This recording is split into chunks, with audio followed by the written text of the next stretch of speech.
hangan mana ijaarradhuuttiin qofa isheen jaalladha.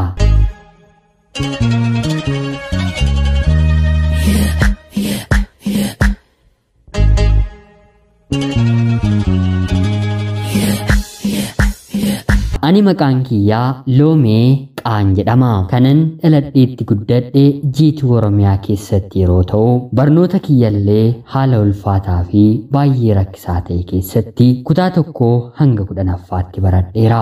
Abbaan kiyyaa ijoollummaatti boqote. Ani immoo ilmoo hangafaa sanuu dubartiidha. Yeroo abbaan kiyyaa addunyaa kanarraa boqotu umriin koo waggaa 13 kutaa 6ffaan baradha. Yeroo kanarraa eegaleeti haati kiyya itti gaafatamummaa abbaa kiyyaa yeroo fudhattu ani immoo itti gaafatamummaa ishee hojii mana keessaaf giiftii dureen ta'e. Barnoota maddiitti hojii hojjechuun itti gaafatamummaa mana keessaa fudhachuun baay'ee namatti ulfaata. Mana barumsaa miillaan hin deema malee nan baradha jedhee dubbachuuf afaan guutuu hin qabu. Sababa kanaaf barattoota keessaa karaa duubaa sadarkaa 1 hanga 5tti hin baha. Obboloonni kiyya anatti aananii dhalatanii garuu dirqamatti ta'ee sirriitti qayyabatu. Anis baay'een isaan doorsisa. Yookiin bakka kiyya buutanii hojii kana dalagdu yookiin immoo sirriitti qayyabadhaatii sadarkaadhaan bahaa jedheen wanta doorsisuuf barattoota ciccimoo ta'anii. Haala kanaan ture jireenya keenya jalqabnee jiraachaa otoo jirru yeroo tokko magaala keenya keessaa bishaan dhugaatii kan boombaa badee naannoo torbee 2 yeroo turu obboloota dubaraa naannoo keenyaa waliin gara baadiyyaa bishaan qulqulluu jiru magaalarraa deemsa daqiiqaa 45 deemnee bishaan waraabbachuu kan jalqabne. Akka tasaa ta'e garuu guyyaa tokko ganama barii sa'a 10 walakkaatti ka'een bishaan dhugaatii waraabeen obboloota koo cireen qopheessa jedhee karoorfadheen qofaa kiyya yeroon gara lagaatti bu'u humna qabaan ilmi dhiiraa halkan daheeffatee karaa namni yaa'urraa otoo nan fageessiin kabaja koo fudhatee dhiiga kabajaa kiyyallee kan dhangalaase. Maalaa godhuu takkaa ta'een erga lafti bari'ee naannoo sa'a 12tti of bareen bishaan jaarakiina walakkaa waraabbadheen gara manaatti deebi'e. Haati kiyya gara baadiyyaatti obboloonni koo gara mana barnootaa waan deemaniif maal akkan ta'e homaa narratti hin baramne. Rabbiif haa galatuutii kanan sodaadhe daa'imni gadameessa kootti illee nafni. Haa ta'uutii garuu namni kabaja kiyya fudhate kuni nama guddaa abbaa ijoollee ollaa fi magaala keenya keessatti kabaja guddaa qabudha. Araaraaf lafan hin deemne hin jiru. Namni gaarii maqaan kaanaan isatu dura waamama. Kana qofaallee otoo hin taane haadha kiyya ishee akka dhiiree biratti illee nama baay'ee kabajaan maqaan isaa waamamudha. Anaan garuu kan iyyatuu fi abbaan qabdu naan jedhee barii kabaja kiyya gudeede. Himachuufis na dhibee deebisee sammuu koofuu yaadachuun baay'ee waan natti ulfaatuuf rabbumti hojii keessiifaa kennu jedheen nan dhiise. Haa ta'uutii garuu erga kanaallee namni guddaa kun anarraa goruun feene. Haati kiyyaa fi obbolaan kiyya guyyaa mana hin jirre laallatee keessummaa fakkaatee dhufee na rakkisuu ni jalqaba. Irra deddeebiin yeroo mana keenya dhufu haadha manaa waan qabuuf namni kun umriidhaan haadha kiyya waliin kan deemu waan ta'eef sanyoo haadha kiyyaa ni jedhama.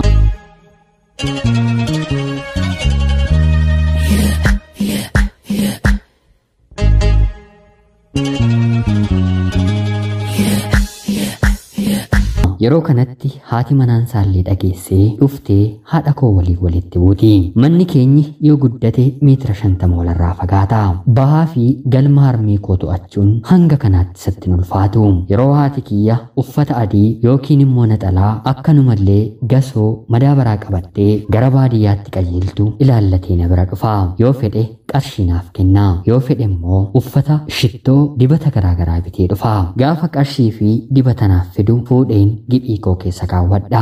Uffata yookiin immoo wantoota mana keessatti narratti beekamu taanaan garuu yoo haalli naaf mijateef namaaf yoo naaf mijattuu baate immoo dhokseen boolla fincaanii keessatti hin darba. Haala kanaan barnoota koo kutaa 8 irraa gara 9tti yeroon darbu sin fuudhaa jedhee namni kun na gaafata. Yeroo kanatti anaan maal yaaddeetii mucaan kee kee hangafaa anaan akka caalu hin beektumoo jireenya koo takkaa balleessitee ammas kanan bor jiraadhu maaliif sitti mul'achuu didee jedheen isa kadhadhe. Yeroo kanatti yoo ati tole kannaaf jettu taate haadha manaa koorraa qabeenya hiradheen walakkaa qabeenya koommoo maqaa keetiin siif hin galmeessaa jedheen kadhata. Kana duratti namni kun yeroo mana keenya dhufu sanyoo haadha koo godhame odeeffama. Haa ta'uutii garuu hiriyoonni harmee kiyyaa namoonni gurguddoon akka inni na waliin hariiroo qabu jireenya isaallee adda kutee na waliin bultii ijaarrachuu akka barbaadu dabartee hiriyoota isaarraa dhageessi. Guutummaatti ani nama kana dideera. Kan mana keenya dhufus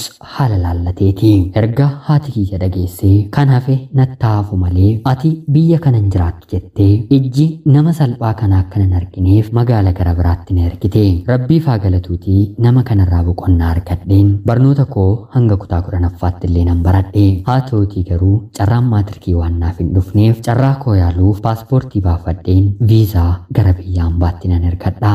Akka nama qophaa'ee viizaan koo dafee naaf deebi'e. Imala koos nan raawwadhe. Manni maadaamii nagahee kan obboloota koo kaanii yeroo madaalamu giddu galeessa kan jedhamudha. Kan namatti tolu immoo godinaan adda kan taate mucayyoo Oromoo tokko waliin dalagaa. Ishee waliin baay'ee wal jaallanna. Haadhaaf abbaa walii taanee biyya ormaatti wal kunuunsina. Haala kanaan otoo hin jiru hiriyaadhaatii seenaan keessa dabarse kana mucayyoo kanaaf nan qooda. Erga namni kun na gudeedee booda ilmoo dhiiraattiin siqne. Wantan namaa gadi ta'e natti fakkaata. Haa ta'uutii garuu hiriyaan kiyyallee haala gaariin taaniin kabaja ishee akka dhabde natti himuun jireenya keenya boriif garuu mooraalee akka godhannu namni daa'ima godhate illee deebisee heerumuu akka danda'u erga naaf himtee booda anis of jajjabeesseen riyyaa yookiin immoo jaalallee barbaacha gama sooshaal miidiyaatti dabalame. Miidhamni ijoollummaa hangafummaan kiyya gowwaa akkan ta'e narratti beeksisa. Bakkuman dhaladhee toora sooshaal miidiyaatti dabalameen yeroo baatii lama guunne keessatti jaalallee nan qabadha.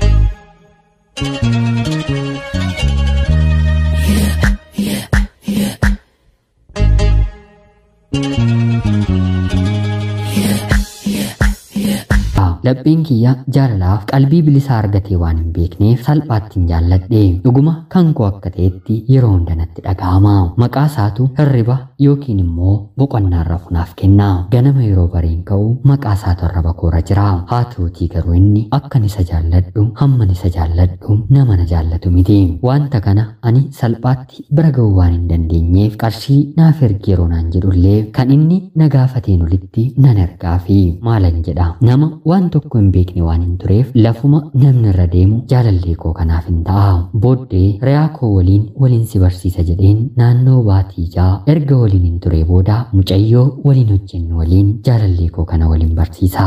Erga waliin barsiisee booda toora feesbuukiin illee wal baranii waliin taphachuu ni jalqabu. Kan nama ajaa'ibu mucayyoon riyaa kiyyaa kanan jechaan dubbadhuun olitti baay'ee gamnadha. Si'a 2-3 otuu isheen lakki hin ergiin jettuu maallaqa waan hin ergeeruufiif sobdee isa qoruuf ani jaalallee gara biraa kan qabutti miti. Yeroo kanatti innis anaan maal na dhiberee maallaqa kiyya naaf haa ergitu malee mana ijaarrannaan garagaleen isheen ilaaluu jedhee katabaafi katabuu qofa otoo hin taane otuu nan bariin har'ina kiyya waa'ee amala koo garraamii hoolaa akkan ta'e riyaa kiyyaaf barreessa. Naannoo torbee tokko erga sirriitti waan garaasaa qulqulleeffattee booda gara kiyyaatti deebite. Dhuguma ati nama kana ni jaallattaa jettee yeroo na gaafattu eeyyeen dhuguma akkan jaalladhu nitti hime. Yeroo kanatti si'a kana maallaqa yeroo si gaafatu hin qabu jedhiinii hin si lola yookiin immoo bilookki si godhaa kun amala dargaggoo nama hin jaallanneedha jettee natti dubbatti.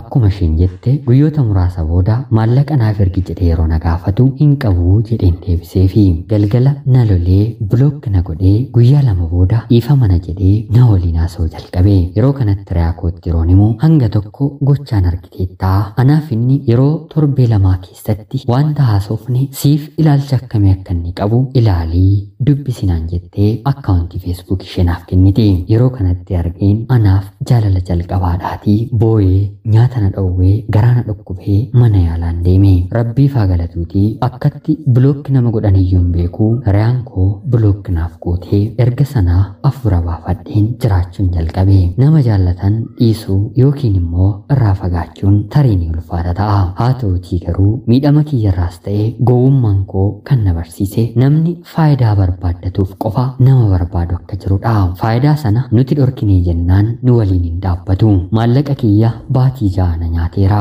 Kan hafan garuu obboloota koo haadha koo itti gargaaraa barsiifachaan jira. Haadha kiyyaafis mana gara biraa ijaareera. Mataa kiyyaaf immoo ijaarrachaan jira. Rabbi jireenya kee hafee siifaan milkeessu naan jedha. Ana obboleettii keessan Loomee Qaa biyya Ambaarraa ulfaadhaa nagayaatti galatoomaa.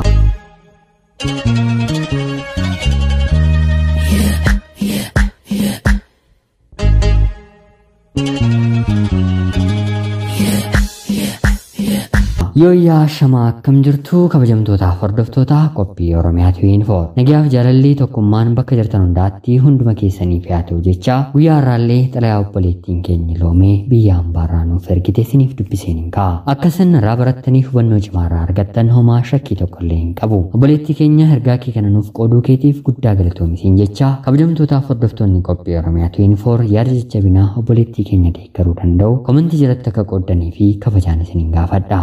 Naatti na dhaggeeffachaa kan turtaniitiif guddaa galatoomaa jecha laayikii fi sheer gochuun chaanala kan akka deeggartan kabajaan isin gaafadha. Akkanumallee namoonni chaanala keenyaaf haaraa taatan anaa dhufu kun Oromiyaa 24 guyyaa guyyaatiin xalayaa jaalalaa fi seenaa jireenyaa nama barsiisuu bashannansiisuu danda'u isiniif qabatte waan dhiyaattuuf isinillee sabiskiraayib gochuun maatii keenya erga taatanii booda xalayaa jaalalaa yookiin seenaa jireenyaa nama barsiisuu bashannansiisuu danda'u qabaattan karaa telegiraamii karaa lakkoofsa bilbilaa kiyyaa duwwaa 937 naaf erguun irratti hirmaachuu dandeessu. Qopheessuuf qindeessuun isin waliin kanan ture ani gammachiista shoomeeti. Qophii gara biraatiin hanga walitti deebinutti bakka jirtan maraan turtii gaarii isiniif hawwa horaa bulaa.